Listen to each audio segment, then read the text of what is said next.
अन्य महानुभाव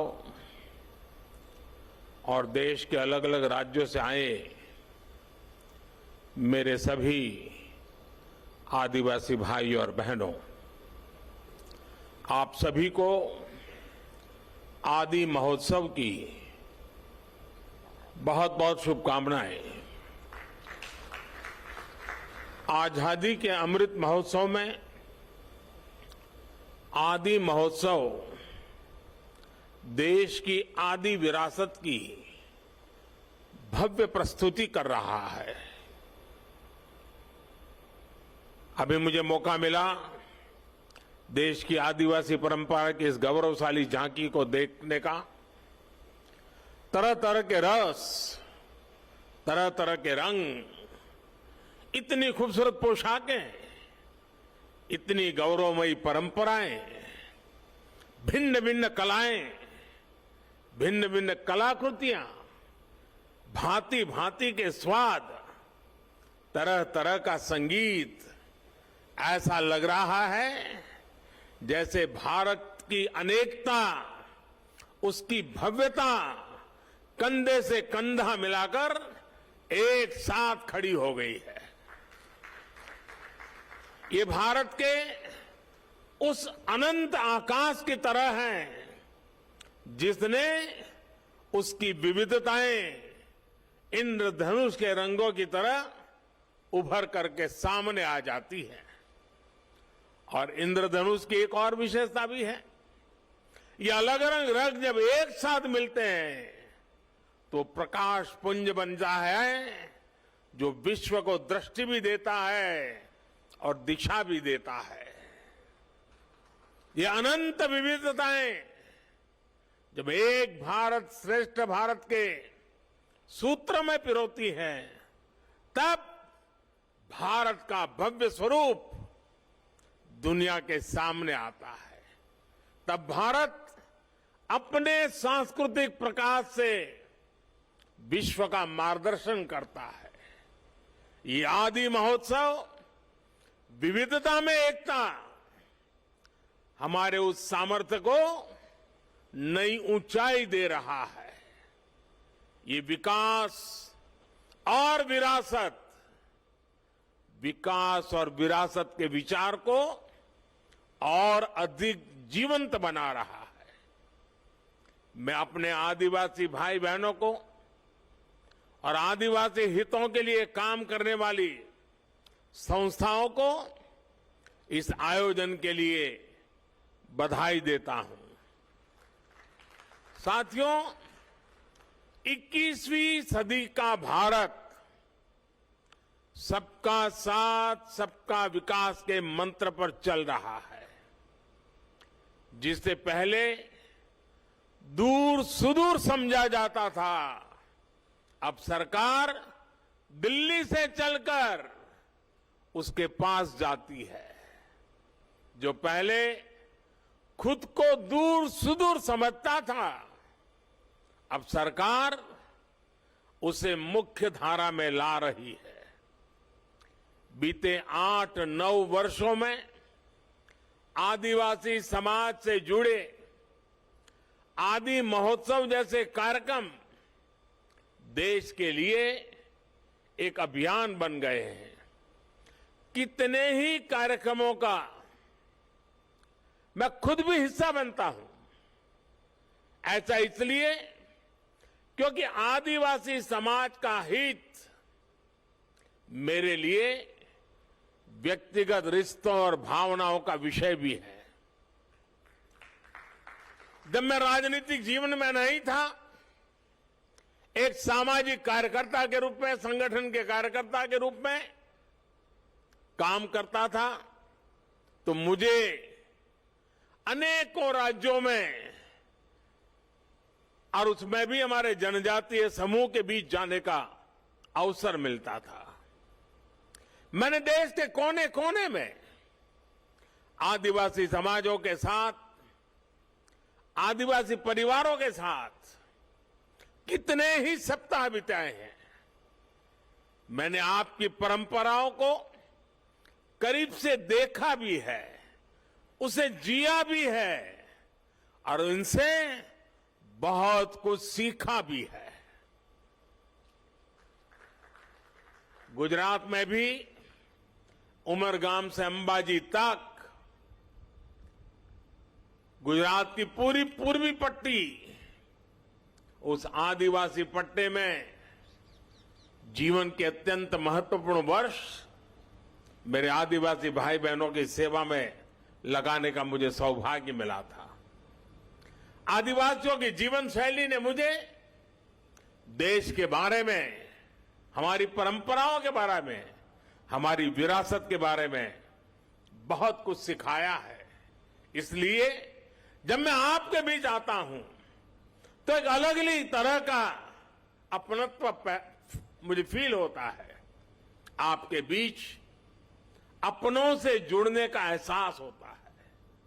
साथियों, आदिवासी समाज को लेकर आज देश जिस गौरव के साथ आगे बढ़ रहा है, वैसा पहले कभी नहीं हुआ है। मैं जब विदेशी राष्ट्राध्यक्षों से मिलता हूं और उन्हें उपहार देता हूं, तो मेरी कोशिश होती है कि उसमें कुछ न कुछ तो मेरे आदिवासी भाई बहनों द्वारा बनाए गए कुछ न कुछ उपहार होने चाहिए। आज भारत पूरी दुनिया के बड़े बड़े मंचों पर जाता है तो आदिवासी परंपरा को अपनी विरासत और गौरव के रूप में प्रस्तुत करता है। आज भारत विश्व को यह बताता है कि क्लाइमेट चेंज, ग्लोबल वार्मिंग, ऐसे जो ग्लोबल चैलेंजेस है ना, अगर उसका समाधान आपको चाहिए, आइए मेरे आदिवासी परंपराओं की जीवन शैली देख लीजिए, आपको रास्ता मिल जाएगा। आज जब सस्टेनेबल डेवलपमेंट की बात होती है तो हम गर्व से कह सकते हैं कि दुनिया को हमारे आदिवासी समाज से बहुत कुछ सीखने की जरूरत है। हम कैसे पेड़ों से, जंगलों से, नदियों से, पहाड़ों से हमारी पीढ़ियों का रिश्ता जोड़ सकते हैं। हम कैसे प्रकृति से संसाधन लेकर भी उसे संरक्षित करते हैं, उसका संवर्धन करते हैं। इसकी प्रेरणा हमारे आदिवासी भाई बहन हमें लगातार देते रहते हैं। और यही बात आज भारत पूरे विश्व को बता रहा है। साथियों, आज भारत के पारंपरिक और खासकर जनजातीय समाज द्वारा बनाए जाने वाले प्रोडक्ट्स की डिमांड लगातार बढ़ रही है। आज पूर्वोत्तर के प्रोडक्ट्स विदेशों तक में एक्सपोर्ट हो रहे हैं। आज बैम्बू से बने उत्पादों की लोकप्रियता में तेजी से वृद्धि हो रही है। आपको याद होगा, पहले की सरकार के समय बैम्बू को काटने और उसके इस्तेमाल पर कानूनी प्रतिबंध लगे हुए थे। हम बैम्बू को घास की कैटेगरी में ले आए और उस पर सारे जो प्रतिबंध लगे थे उसको हमने हटा दिया।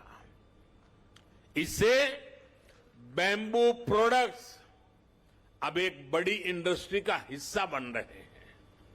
ट्राइबल प्रोडक्ट्स ज्यादा से ज्यादा बाजार तक आए, इनकी पहचान बढ़े, इनकी डिमांड बढ़े। सरकार इस दिशा में लगातार काम कर रही है। वन धन मिशन का उदाहरण हमारे सामने है। देश के अलग अलग राज्यों में 3000 से ज्यादा वन धन विकास केंद्र स्थापित किए गए हैं। 2014 से पहले ऐसे बहुत कम लघु वन उत्पाद होते थे जो एमएसपी के दायरे में आते थे। अब ये संख्या बढ़कर 7 गुना हो गई है।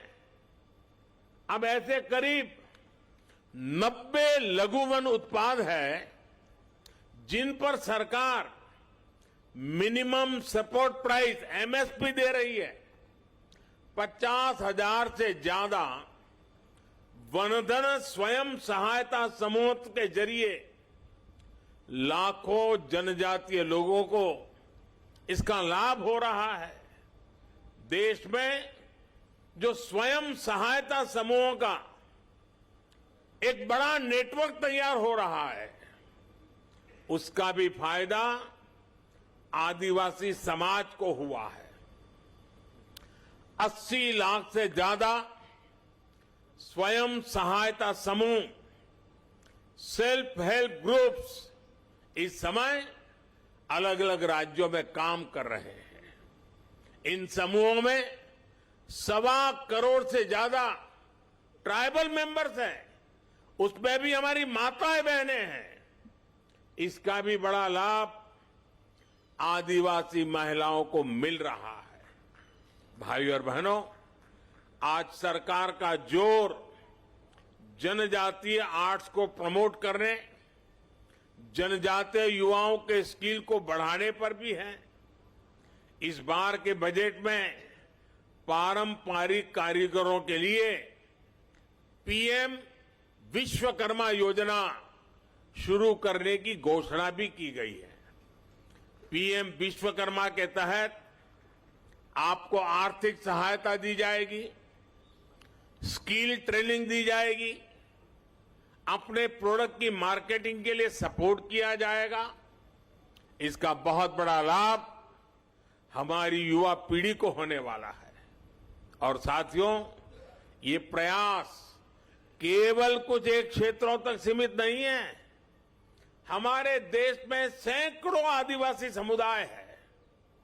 उनकी कितनी ही परंपराएं और हुनर ऐसे हैं जिनमें असीम संभावनाएं छिपी है। इसलिए देश में नए जनजातीय शोध संस्थान भी खोले जा रहे हैं।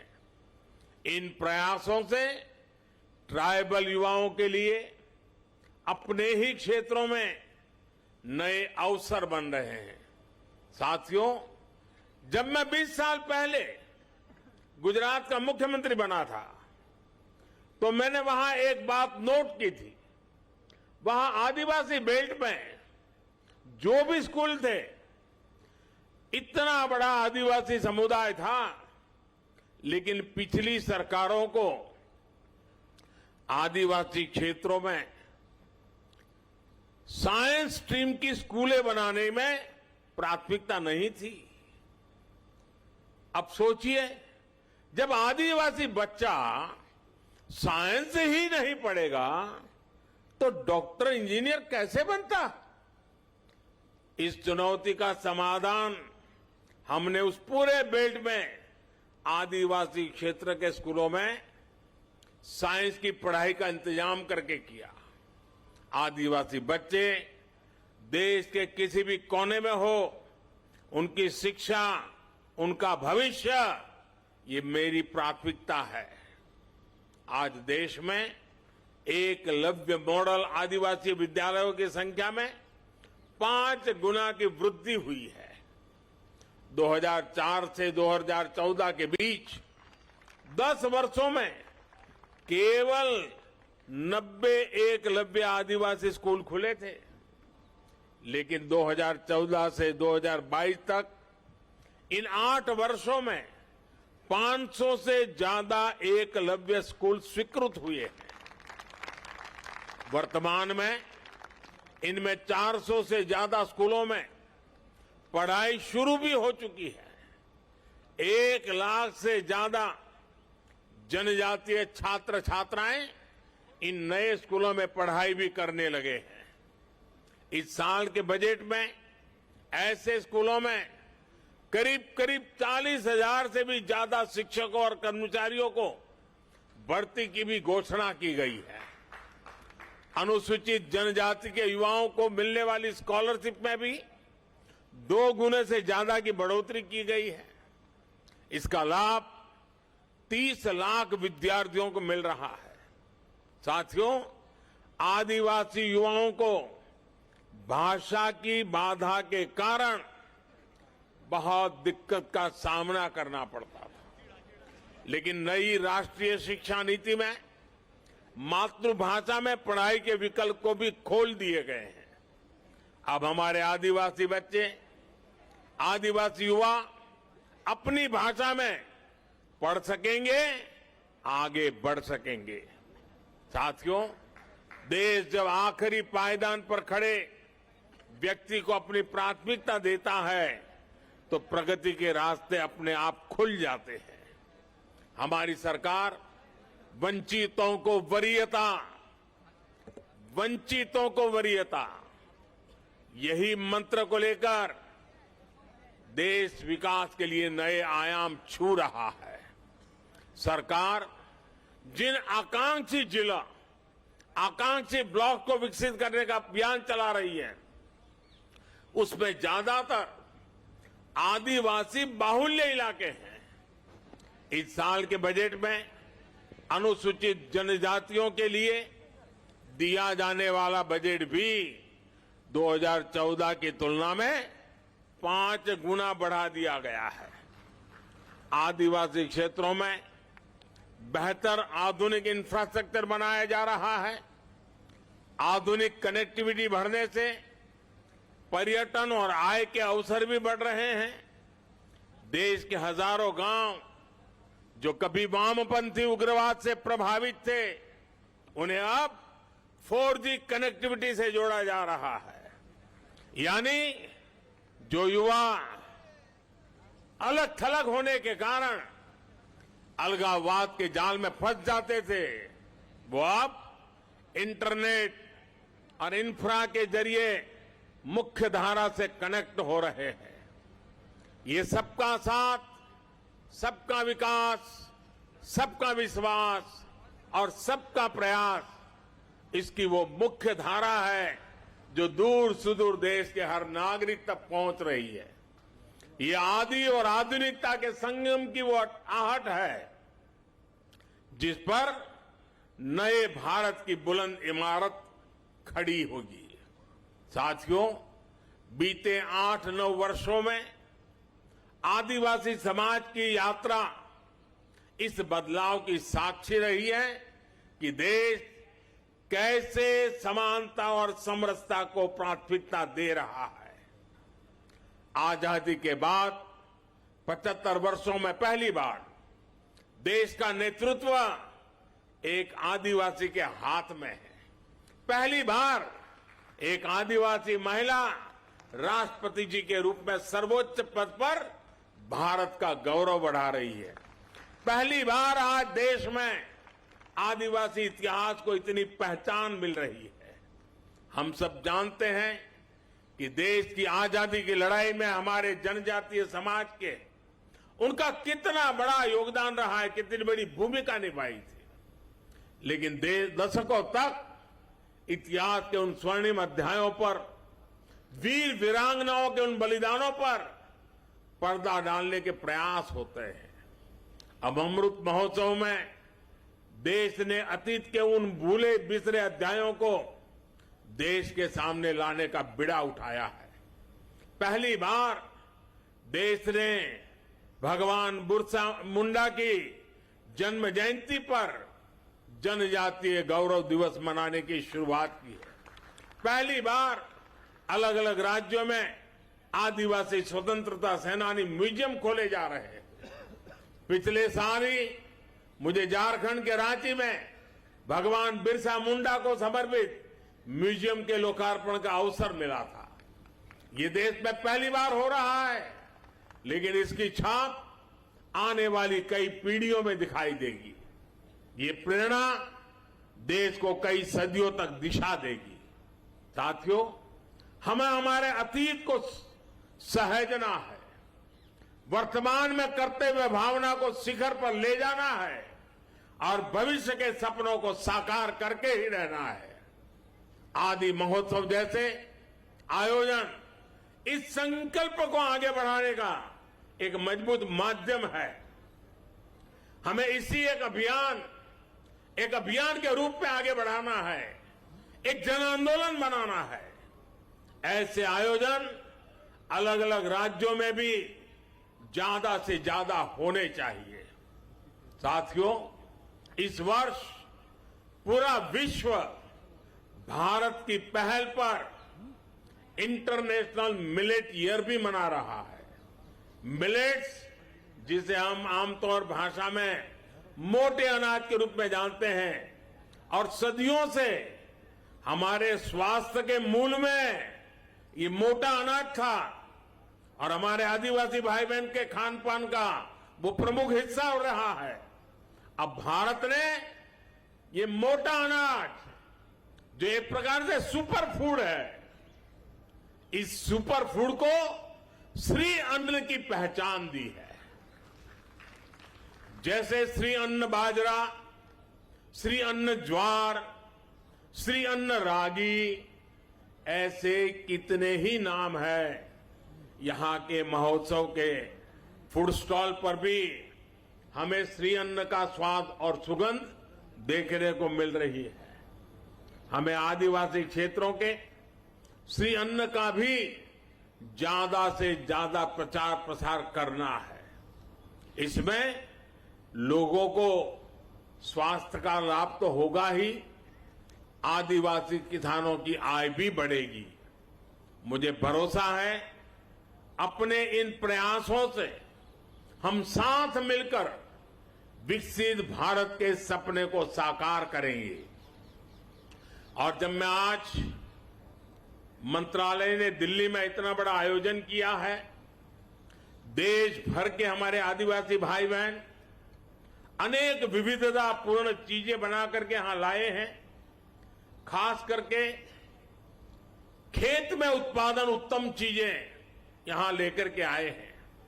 मैं दिल्ली वासियों को, हरियाणा के नजदीक के गुरुग्राम वगैरह इलाके के लोगों को, उत्तर प्रदेश के नोएडा गाजियाबाद के लोगों को आज यहां से सार्वजनिक रूप से आग्रह करता हूं, जरा दिल्ली वासियों को विशेष आग्रह करता हूं कि आप बड़ी तादाद में आइए। आने वाले कुछ दिन ये मेला खुला रहने वाला है। आप देखिए, दूर सुदूर जंगलों में इस देश की कैसी कैसी ताकतें देश का भविष्य बना रही है। जो लोग हेल्थ कॉन्शियस है, जो डाइनिंग टेबल की हर चीज में बहुत ही सतर्क है, विशेष करके ऐसी माताओं बहनों से मेरा आग्रह है कि आप आइए। हमारे जंगलों की जो पैदावारें हैं वो शारीरिक पोषण के लिए कितनी समृद्ध है, आप देखिए, आपको लगेगा और भविष्य में आप लगातार वहीं से मंगवाएंगे। अब जैसे यहां हमारे नॉर्थ ईस्ट की हल्दी है, खास करके हमारे मेघालय से, उसके अंदर जो न्यूट्रिशनल वैल्यूज हैं, वैसी हल्दी शायद दुनिया में कहीं नहीं है। अब जब देखते हैं, पता चलता है, तो लगता है हां, अब हमारे किचन में यही हल्दी हम उपयोग करेंगे। और इसलिए मेरा विशेष आग्रह है, दिल्ली, हरियाणा और उत्तर प्रदेश के जो इलाके यहां पास पास में हैं, वो यहां आए। और मैं तो चाहूंगा दिल्ली दम दिखाएं कि मेरे आदिवासी भाई बहन जो चीजें लाके आए हैं, एक भी चीज उनको वापस ले जाने का मौका नहीं मिलना चाहिए। सारे के सारे यहां बिक्री हो जानी चाहिए। उनको एक नया उत्साह मिलेगा, हमें एक संतोष मिलेगा। आइए हम मिलकर के इस आदि महोत्सव को चिरस्मरणीय बना दें, यादगार बना दें, बहुत सफल बना करके रखें। आप सबको मेरी तरफ से बहुत बहुत शुभकामनाएं, बहुत बहुत धन्यवाद।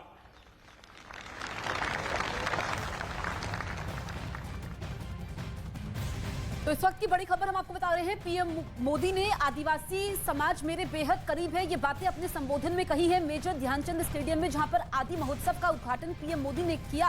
और उन्होंने कहा कि आदिवासियों से दुनिया बहुत कुछ सीख सकती है। इसके अलावा उन्होंने कहा कि जिस तरीके से विकास की मुख्य धारा से ये लोग जुड़े हैं, उन्होंने जिक्र किया राष्ट्रपति द्रौपदी मुर्मू का कि आजादी के 75 साल के इतिहास में एक आदिवासी महिला देश की राष्ट्रपति पद तक पहुंची है। इसके अलावा उन्होंने जिक्र किया आदिवासियों के खाने